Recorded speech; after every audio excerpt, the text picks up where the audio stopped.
প্রতিষ্ঠিত হয়ে আমরা নিজেরা তাহলে কি লাভ? আল্লাহ তাআলা বলেন নবী গো শুনে দাও, ইন্না সালাতা তানহা, নিশ্চয়ই নামাজ বিরত রাখে। কি বিরত রাখে বলেন তো?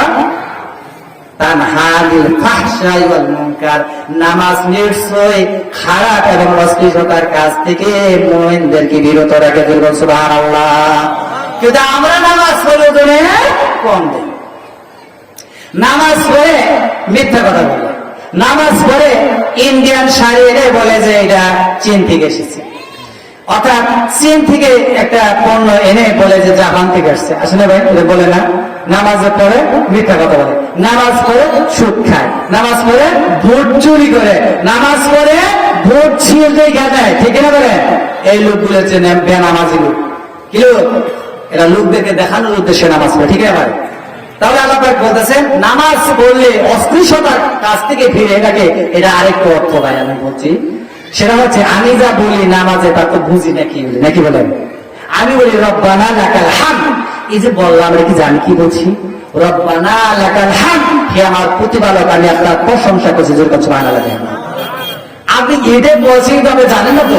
সামিআল্লাহু লিমান হামিদা, সামিআ, আমি যা বলছি শুনতেছেন কে? লিমান হামিদা, আমি প্রশংসা করতেছি কেবলমাত্র কার? নামাজ পড়ে বুঝেই না কিছু, তাহলে কি নামাজে সাত আসবে ভাই? হ্যাঁ, আপনি সারা বলেন আল্লাহুম্মা ইন্নী যালামতু নাফসি, এর অর্থ কি বুঝেন না? যে আল্লাহুম্মা, হে আমার প্রতিপালক, ইন্নী নিশ্চয়ই যালামতু, আমি অত্যাচার করেছি নাফসি, আমার নফসের উপরে, মানে আমার আত্মার উপরে জুলুম করেছি। তার মানে একটু আগে মিথ্যা কথা বলে আসছে। ঠিক না বলে? এটা তাহলে বলতেছি, কিন্তু নামাজের ভিতরে কিছুই তো বুঝি না। নামাজের স্বাদ আসে কেমনে? নামাজ কিভাবে আপনার অশ্লীলতার খারাপ কাজ থেকে বিরত রাখবে? নামাজের জন্য আমাদের সূরা দরকার আছে না নাই? সূরা জানা দরকার আছে না নাই? আজকে আমি বেশি সময় নিতে পারবো না, আমার বলে কেন শোনা। তাহলে এরপরে আল্লাহ পাক বলতেছেন কুরআনুল কারীমের ভিতরে যে নামাজ যদি তোমরা সঠিকভাবে দৃঢ়ভাবে পড়ো তাহলে আমরা আখিরাতে শান্তি পাবো, দুনিয়াতেও শান্তি পাবো। এই জন্য নামাজ প্রতিষ্ঠার জন্য একটা ইসলামী সরকার দরকার আছে না নাই? নামাজ থেকে জেনে নিলাম নাকি বলেন, কোরআন থেকে। এবার আসেন যাকাত, ওয়াতুজ যাকাত, যাকাত কেন কালেকশন করতে হবে নাকি বলেন ভাই? কোরআনুল কারীম আল্লাহ পাক বলে দিয়েছেন কাইয়া ইয়াকুনা দুলাতাম বাইনাল আগনিয়াই মিনকুম, আল্লাহ পাক বলেন ধনীদের কাছে টাকা পয়সা যেন সঞ্চিত না হয়ে পড়ে, তা যেন ছড়ে যায় সকলের কাছে। সুবহানাল্লাহ। আচ্ছা, যাকাত যদি আমি যে সালাম চেতে ভাই বড় ধনী নাকি বলেন, বড় ধনী না, আমি যদি বলি যে সালাম চেটের ভাইদের দোকানে গিয়া যে ভাই যাকাত কত হয়েছে আমাকে দেন, দিবে? একটা থাপ্পড় দিবে না ভাই? আর যদি সেনাবাহিনী, র্যাব, পুলিশ যায় বলবে স্যার বসে। এই জন্য আল্লাহ পাক বলছেন একজন ইসলামিক গভর্নমেন্টের প্রয়োজন আছে না? আছে। আপনারা কি রাগ করতেছেন ভাই? খুলে খুলে বয়ান করতে আল্লাহ পাক বলছেন, আমি খুলে খুলেই বলতেছি, রাগ করার কিছু নেই। এখানে আল্লাহ পাক বলছেন কাইলা ইয়াকুনা দুলাতাম বাইনাল আগনিয়া মিনকুম, তোমাদের ধনীদের খাতে যেন টাকা পয়সা সঞ্চিত না হয় করে। মহান আল্লাহ রাব্বুল আলামিন বলেন ইন্নামাস সাদাকাতু লিল ফুকারা'i ওয়াল মাসাকিনি ওয়াল আলিমিনা আলাইহা ওয়াল মুআল্লাফাতি কুলুবুহুম ওয়া ফির রিকাবি ওয়াল গারিমিনা ওয়া ফি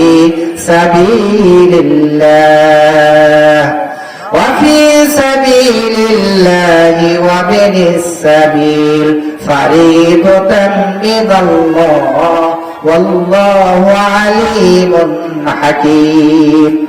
আল্লাহ রাব্বুল আলামিন বলেন ইন্নামাস সাদাকাতু লিল ফুকারা, এক নাম্বার হচ্ছে যাকাত আদায়। যাকাত খাবে কি বলে? তো সম্মানিত ভাইরা কথা বলবেন না, আলোচনার সময় কথা বলতে নেই। সম্মানিত ভাই রাগ করতেছেন আমার কথায়? রাগ করতেছেন? কষ্ট পাচ্ছেন? অনেক কষ্ট হচ্ছে? এই তো ছেড়ে দেবেন। আল্লাহ পাক বলেন নিশ্চয়ই 8টা খাদ্য হিসাব করে রাখেন। ইন্নামাস সাদাকাতু, নিশ্চয়ই সাদকা এবং যাকাতের মাল, লিল ফুকারা, প্রথম খাবে হলো ফকির। ফকির যারা যে বিজ্ঞানী আমরা জানি। তারপরে আল্লাহ পাক বলছেন ওয়াল মাসাকিন, 2 নাম্বার হচ্ছে মাসাকিন। মাসাকিন কি বলেন? যেমন সালাম ছিঁড়ে ধরেন অনেক বিজনেস, বিশাল বড় বিজনেস, কিন্তু হঠাৎ করে সব ব্যবসা শেষ, টাকা আর 1 পয়সাও নাই, বাড়িও নাই, সব ব্যাংকের মাধ্যমে চলে গেছে। এখন ওই সালাম ছেড়ে একটা ছেলে কি হাত পাততে পারবে ভাই? হাত পাততে পারবে? তার ভদ্রতায় বাঁচবে না? এরাই কাজ করে নেয় দিন মজুরি, সে কি করতে পারবে? আল্লাহ পাক বলেন যাকাত আদায় করে ওই গরিব ভদ্র লোকটাকে দাও। কারণ হচ্ছে উনি আতরদে নামাজও পড়ে কিন্তু পেটে খাবার নাই, কারো কাছে বলে না যে আমি খাই নাই। আল্লাহ পাক এর জন্য বলছে যাকাত ওয়াল মাসাকিন। মাসাকিন হচ্ছে চিটাগঙ্গের ধনী, মধুপুরে এসে গরিব হয়ে গেছে, যেমন টাকা পয়সা সব ছিনতাই হয়ে গেছে, এক পয়সাও নাই, তাহলে ওরে কিছু টাকা দিয়া বাড়ি পর্যন্ত ফিরে দেয়। সুবহানাল্লাহ। এর নাম হলো ইসলাম ভাই। আমার ওই গরিব ভদ্রটাকেও দেও। সুবহানাল্লাহ। 2 নাম্বার গেল না? 3 নাম্বার ওয়াল আলিমিনা আলাইহা। যাকাত আদায় করবে সরকার। এই আলিমিনা আলাইহা এর অর্থ কি করবেন আপনারা? আপনারা যে বারবার টাকা নেন মাদ্রাসার নাম নিয়ে, যে মাদ্রাসা যাকাত দেন, এখানে আছে মাদ্রাসার কথা বলছে, তাহলে এই অর্থ কি করবেন? এরপরে আল্লাহ পাক 3 নম্বর গেল বলে আলিমিনা আলাইহা, যাকাত আদায় করবে সরকার, গভর্নমেন্ট। এরপরে কি? এরপরে আল্লাহ পাক বলছে ওয়াল মুআল্লাফাতি কুলুবুহুম। এরপরে যাকাত খাবে হিন্দু, খ্রিস্টান, ইহুদি, নাসারা, বৌদ্ধ, যারা মানুষ বাড়াই করে সুবহানাল্লাহ। গরিব যদি হয় তাদেরকে কাপড় কিনে দাও, টাকা দাও, বাড়ি না থাকলে বাড়ি দাও, কিন্তু ওদের কিন্তু মন্দিরে জন্য দেওয়া যাবে না ভাই, চিকিৎসা করতে করা যাবে, সবটা করা যাবে, কিন্তু আর মানুষ যাকাতের থেকে আল্লাহ রাসূল যখন এই যাকাত কালেকশন করলেন, মদিনায় যখন এই বিপ্লব করাইলেন, আল্লাহ রাসূল যখন প্রেসিডেন্ট ছিলেন, যখন হিন্দুদেরকে যখন যাকাত দিত, তখন বলো যে আমরা তো খামো খাই মুহাম্মদ সাল্লাল্লাহু আলাইহি ওয়াসাল্লামের সাথে বিরোধিতা করেছি। ইসলামে এত ভালো জীবনে এত সুন্দর কোন ধর্ম দেখে রেখেছে। সুবহানাল্লাহ। আপনারা কি দেন যাকাতের টাকা? তাহলে মাদ্রাসা যে নিচ্ছেন, আসেন তারপরে কি বলছেন? এরপর আল্লাহ পাক বলছেন, আল্লাহ রাব্বুল আলামিন বলেন এরপরে কৃতদাস দলদাস মুক্তির জন্য। যেমন আমি উদাহরণ দিচ্ছি, এখানে তেলের মিল আছে না? এই তেলের মিলে যদি কোনো ব্যক্তি কাজ করে, কিন্তু ওই ব্যক্তি মিল বিবাহের জন্য যদি মিল মালিকের কাছে বলে ভাই আমার 1 লক্ষ টাকা ধার দেন, আমি কাজ করে শোধাবো, এই করে সেই করে দিব, কিন্তু দিয়েছে, মেয়েও বিয়ে দিচ্ছেন, কিন্তু আপনার আর ওই মিল থেকে আপনি ছাড়া পাচ্ছেন না, কারণ আপনাকে কাজ করতেই হচ্ছে, কিন্তু পেটে খাবার নাই, বাড়ি ঘরে নিজেদের পরিবারে খাবার নাই। আছে না এরকম? হয় না ভাই? এরকম হয় না?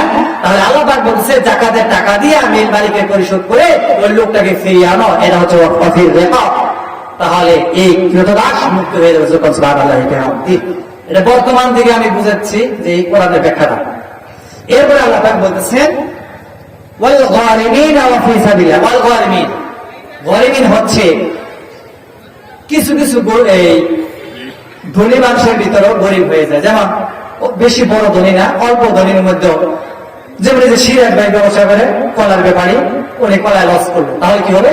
ওই লস করলো তা কিন্তু সে কিন্তু একটা দিতে পারে না ভাই, তাহলে ওই লোকটাকেও টাকা দিয়ে তাকে একটু প্রতিষ্ঠিত করো, আলহামদুলিল্লাহ বলে।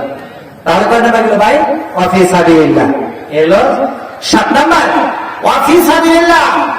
আল্লাহ রাস্তায় সরকার, গভর্নমেন্ট মিসাইল তৈরি করার জন্য, ব্যালিস্টিক ক্ষেপণাস্ত্র তৈরি করার জন্য ইসলামী গভর্নমেন্ট সেনাবাহিনী তৈরি করবে, অস্ত্র তৈরি করবে। এবার সাবিল সাইলদেরকে, প্রবাসী যারা আছে, দেখেন কোরআন কি বলছে, প্রবাসী যারা জীবনযাপন কাটায় ভাই, লক্ষ লক্ষ টাকা কিনে নেয় না তারা, কিন্তু ধরুন এখন লেবাননে গেছে, লেবানন যুদ্ধ চলতেছে না, মুসলিমদের সাথে যুদ্ধ চলতেছে, তাহলে ওই দেশে গেলে আপনি কি যুদ্ধরত দেশে গিয়ে আপনি কামাই করতে পারবেন? রোজগার করতে পারবেন? এইদিকে তো আপনার সুদ আলাদা ঠিকই রাখা নেব, দেখে আছে না? তাহলে আপনি বাড়ি ঘর ব্যস্ত টাকা সুদ হয় না। আল্লাহ পাক বলছে প্রবাসী যারা জীবনযাপন করে ওদেরকেও টাকা দিয়ে ওদেরকে মুক্ত করে দাও। আলহামদুলিল্লাহ। ফারিদাতান মিনাল্লাহ। এই 8টি বন্টন আমায় আল্লাহ তাআলার পক্ষ থেকে বলেন দিয়েছে, আল্লাহ পাক দিয়েছে। তাহলে এখানে কি মাদ্রাসার কথা বলছে, মসজিদের কথা বলছে? তাহলে আপনি নেন যে আমরা এটা করবো না।